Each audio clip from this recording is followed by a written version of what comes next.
Hey, it's Fox from InfernoFox Gaming. Last time I discussed the 7th generation of gaming.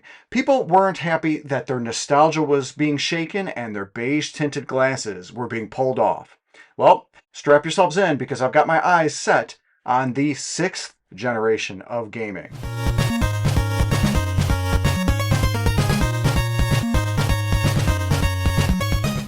I'll start off my overall discussion with the fact that, unlike the 7th generation, I was focused on living my best life in my late teens and early 20s during the 6th gen. This involved playing numerous local couch multiplayer games with a bunch of friends I made from my time working at our local micro center. I had a PS2 and a GameCube, and my roommate an original Xbox, so we covered most of the bases from this generation. While these reflect my own personal experiences, there's a number of individuals that grew up with these consoles and look at that fondly because of this. We're also getting past the golden 20-year mark that occurs for nostalgia to kick in for these consoles. And this is important because it greatly affects just how we see them and whether or not we can see them objectively. The name of the game on this is different from my analyses of whether or not the 7th generation is overrated. I still think that gen is absolutely overrated because all three consoles at that time were objectively flawed, with each of the big three making a number of mistakes prior to, with launch, and during each console's lifetime. But with the 6th generation, we're talking about the literal rise of and decay of legends. Let's start the discussion with the latter, namely the Sega Dreamcast. It released in Japan in 1998 and North America 1999, which makes it the first of this generation. I liken people's feelings of this console to the runtime of Chrono Trigger. Fans of this game always have it in their mind that they've played this classic JRPG for 30 to 40 hours. But the reality is that it takes only 10 to 15 hours to get through the game on its non-New Game Plus playthrough, and maybe 20 hours for a total newbie to the game. That's the Sega Dreamcast. It feels like it had a huge presence, but it was discontinued just 2 years after the North American launch. I've heard arguments this short time frame wasn't enough to leave any sort of impression. After all, the Famicom/NES was around for 11 years, the Switch for 8, and even the Sega Master System kept seeing games 30 years into its life cycle, only in Brazil, of course. But I'd argue this flash-in-the-pan console is more memorable because it had a short lifespan. Not only was this Sega's last console, but it had a VMU system that doubled as a second screen of sorts, had absolutely stellar graphics for the time, and it was very easy to exploit due to lax security. I knew of a few guys I worked with that sailed the high seas and had access to the entirety of the Dreamcast library with their CDR burners. The games library itself on the Dreamcast was absolutely fantastic, though a great number of these saw life on the rest of the 6th gen consoles. It was an odd divorce of sorts, as the GameCube, aka Mom, got a bunch of the Sonic games. Some fighters like Capcom vs. SNK went to the PS2, Dad, and cult classics like Jet Set Radio and Shenmue 2 went to the Xbox, i.e. that cool older brother who smoked in his car and sometimes let you hang out with him when he was feeling generous. Heck, even our older brother got many of these Dreamcast sequels, like Crazy Taxi 3 and Jet Set Radio Future. But come on, I can't handle all that smoke. Seriously though, if we were just analyzing the 6th generation on the Dreamcast alone, that makes it a bona fide classic. But we're not just talking about this one console. No, in fact, we're talking about others, such as one of the easiest ways to get a DVD player back in the year 2000. That's right, we're talking about the Samsung Nuon. Oh, come on! Seriously though, I feel like we're taking a victory lap here already because there's absolutely no way anyone can feasibly say the 6th generation is overrated when we're talking about the same generation that has the PlayStation 2. Okay, so maybe its initial cost of $300 at the time of its release, which is about $550 now adjusted for inflation, could be seen as a bridge too far, but seriously, DVD players that released at that year were around $200 to $300, with high-class name brands on the pricier end of that spectrum. Now, instead, imagine you're not only spending that $300 on a DVD player, but also a console that could play the over 1,000 PS1 games that were out at the time of the PS2's launch. By the end of the PS2's life cycle, it would see over 3,000 unique titles to its own console and would become the de facto king of console sales. To that end, if Jim Ryan's bobblehead is to be believed, somehow the PS2 just kept gaining in sales, even long after it was stopped being manufactured. The PS2 holds the crown as the best-selling console of all time, with its 160 million units sold worldwide. I bet if you've got experience with the PS2, you could come up with a thoughtful list of what you genuinely would believe is the top 10 greatest games for this console. And I bet your list would differ from mine and from some of my friends and your friends as well. Because those 3,000 plus games aren't just sheer numbers, though I will admit some of these are stinkers, not to the level of the Wii, but there are some absolutely stellar titles that just further cement the 6th generation as an absolute classic and nowhere near overrated territory. I mean, come on, you've got bangers like God of War, Devil May Cry, Shadow of the Colossus, Kingdom Hearts, Dark Cloud, Tekken 5, Burnout 3, Time Splitters, Future Perfect, Grand Theft Auto San Andreas, Final Fantasy X, Persona 3, Dragon Quest 8, Metal Gear Solid 3, Silent Hill 2, Katamari, Ratchet & Clank, Jak and Daxter, Sly Cooper, and holy moly, I could just keep going. Did any of these make you react at all? I'm guessing they did if you have any experience with the PS2. And if you didn't experience this specific console, you'll know many of these franchises as they either saw their first release on the PS2, really came into their own on this console, and or we've seen them see new life again recently via a port or remake. It's safe to say that with the PS2 and even the Dreamcast, in no way is the 6th generation overrated. It is a true classic.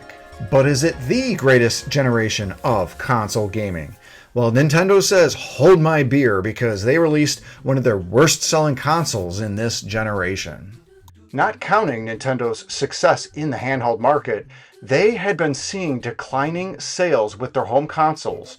While the NES sold over 60 million units, the SNES almost sold 50 million, the Nintendo 64 over 30, and the GameCube only ended up with over 20. My personal experience with Nintendo at this time was that they really had that overly kid-friendly image, which I think could have hurt potential sales to individuals such as myself that grew up with Nintendo but wanted our gaming experiences to age with us. Of course, again, this is a subjective view, and there were some very real limitations Nintendo placed upon itself with the GameCube, such as having the mini DVD discs as playable games and not supporting standard DVD playback like the PS2 did. The $200 price point for the GameCube was a nice break from the costlier PS2. It was also nice having the 4 ports for controllers right off the bat. No multi-tap-like device is needed like the PS2 would have required. This also was really the last generation where Nintendo competed against the other consoles when it came to overall tech specs. It was really cool to see the large step up that Nintendo had in graphical and audio integrity, especially when it came to the Nintendo 64. And because of this, Nintendo saw a decent showing from third-party companies with games like Soul Calibur 2, Resident Evil 4, Star Wars Rogue Leader, Tales of Symphonia, Baton Kaitos, Beautiful Joe, Metal Gear Solid The Twin Snakes, Super Monkey Ball. Nintendo's first-party outings here marked a time where every game took a chance of some sort. This can be seen either by introducing entirely new franchises such as Pikmin or Animal Crossing, the latter in North America's first in this specific generation, or with existing properties such as Legend of Zelda Wind Waker, Super Mario Sunshine, Metroid Prime, Mario Kart Double Dash, Super Smash Bros. Melee, Star Fox Adventures. And yes, I know that last one wasn't wholly a Star Fox title until the last bit of development, but let's move on and let's talk about controllers. The overall discourse I've heard about the GameCubes amounts to roughly 70% would sacrifice their firstborn and 30% would burn it on the first flame. My own thoughts are that the joystick is leagues better than what the Nintendo 64 had. The direct from GBA D-pad is serviceable but a bit too small. The buttons have good feel but strange placement. The C-stick is fun to play with, especially to annoy friends in Smash Melee's character select, and the LNR pressure-sensitive triggers really feel great to use. In fact, my time during the Nintendo Switch 2 experience, using the NSO's one that they brought for the GameCube Classics booth, brought me right back to 2001 with how tight it felt. What brought it back to GOAT levels is this little guy right here, the wireless Wavebird that released. It was the first time a wireless controller actually worked as intended, without any inputs, delays, or issues, and plus, it had amazing battery life. Honey, can you get up and get me a glass of water, please? No. For the other consoles, there really wasn't too much difference between the dual-stick PS1 and PS2 DualShock controllers, except the somewhat niche addition of pressure-sensitive buttons on the PS2's DualShock. Dreamcast's controller felt like the melding of the worlds of past and future. It had a screen within it via the VMU, pressure-sensitive LNR buttons, a Nintendo-like full-sized D-pad, though it didn't have a second joystick like the rest of the 6th Gen's controllers. And speaking of 6th Gen, and finally, with the Xbox, you had the Duke. Oh man, what a beast this guy was. I've heard from some of my more taller and larger friends that this really was one of the first controllers that was the most comfortable to use. Its large size was actually a necessity attributed to it having a full motherboard type system within it due to Microsoft's inexperience in designing a console controller, unlike its more experienced competitors.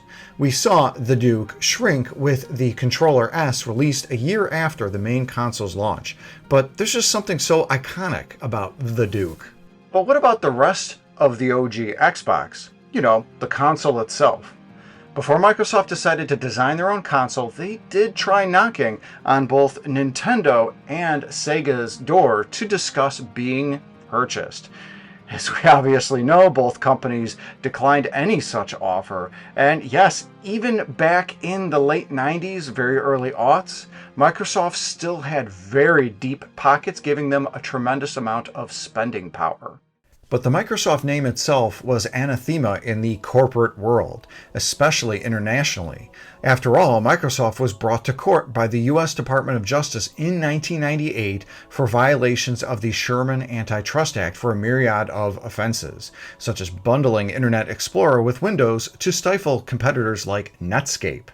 The video game consoles themselves were ran by 3 Japanese companies, Nintendo, Sony, and Sega. A young, non-Japanese company was seen as an upstart at best to just plain unwelcome at worst, especially for said country with, honestly, pretty xenophobic tendencies. This last bit could explain why even at the height of Microsoft's success in the 7th generation, they were never able to put a large dent in the Japanese market. Microsoft was still able to create their console, which really took the best of all the consoles from the 6th generation, while also building several bridges to the future. It could play DVDs, though annoyingly required an extra DVD remote controller to do so. It was by far the most powerful of all in this generation for both processing and graphics presentation. It had 4 slots for controllers. Most importantly, it was the first console to come in with a built-in hard drive to be able to hold save data, and it also introduced Xbox Live a year after its launch, which pioneered how consoles would connect online.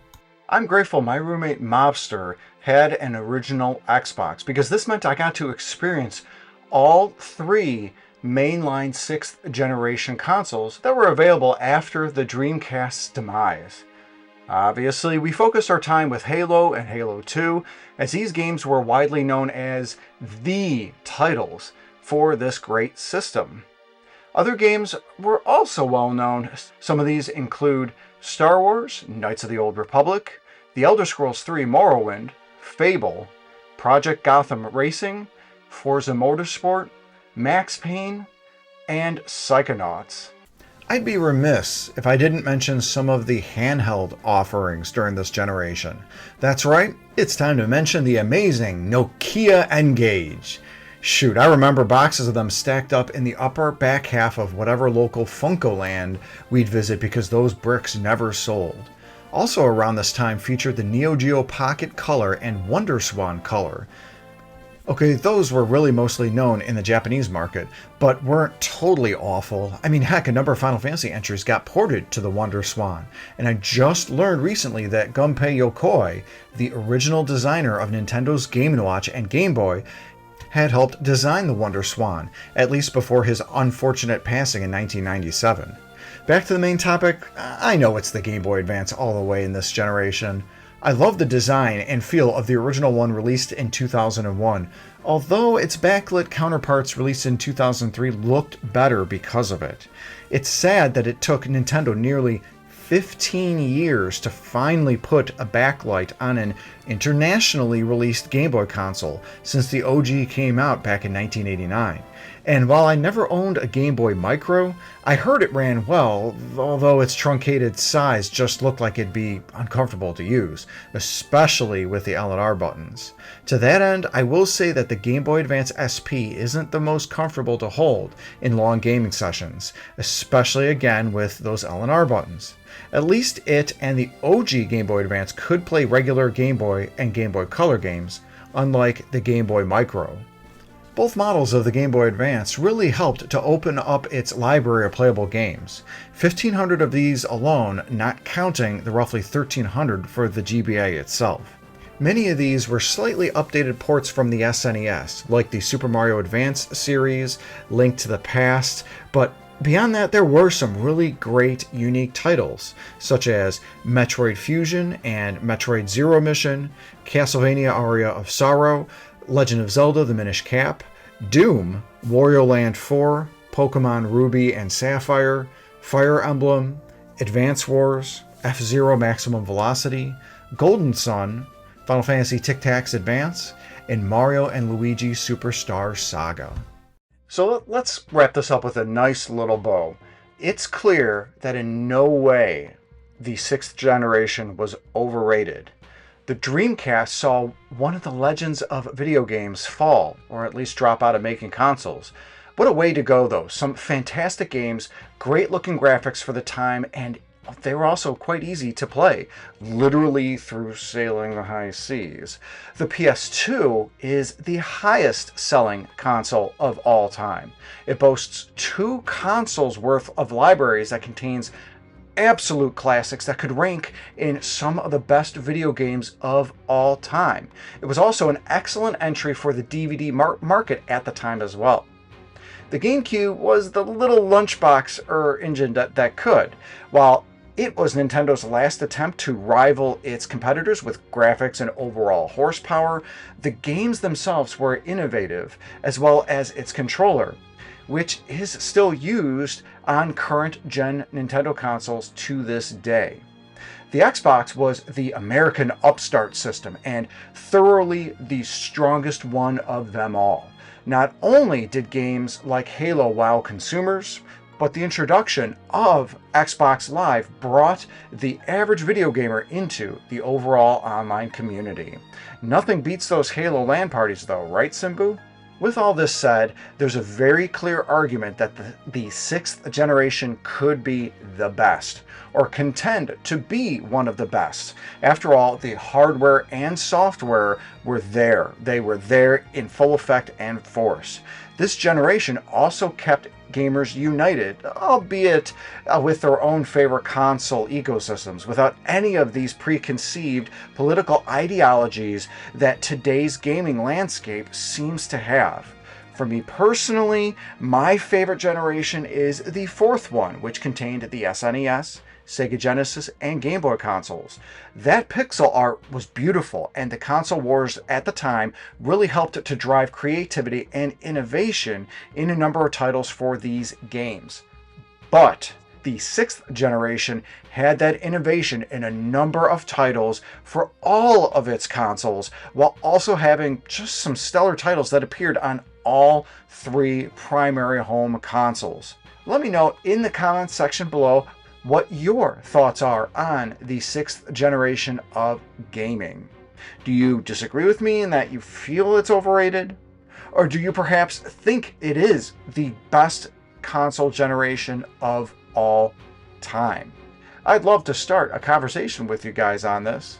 Otherwise, thanks again for watching and have a great day. The games library itself on the Dreamcast was absolutely fantastic.